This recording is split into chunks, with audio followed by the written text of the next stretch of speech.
Lawmakers and conservative groups are praising President Trump and the Trump administration for their efforts to boost the U.S. military. One America's John Hines has this report from Washington.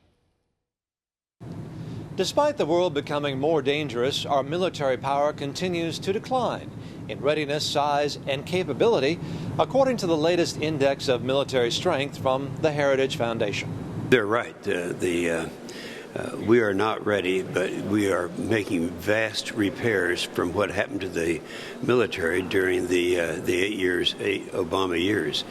We got ourselves in a position where our peer competitors, being China and Russia, have excelled beyond us, and now we're trying to actually catch up in many areas. So while I appreciate the Heritage Foundation helping us to draw this to the attention of the American people, it's still something that we have got a head start on, we are working on, but we're not there yet. Trying to catch up from underinvestment in the Obama years, says Senate Armed Services Committee Chairman James Inhofe.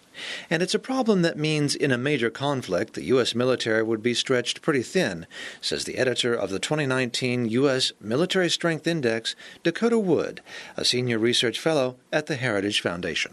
If you were to go from an A to an F, we're right there at that C grade. So we call it marginal. It's not average or mid, because we think that if the U.S. military, and it's defending the country, defending our interests abroad, want to be better than a C grade student. We think that if we had to go to a major war, something like a Korea or a Vietnam, a Desert Storm, use history as an example, that the military could handle that war and win it. But it would take everything that the military currently has. A C grade for a nation that now relies on a military force two-thirds the size it was in the days of the Cold War.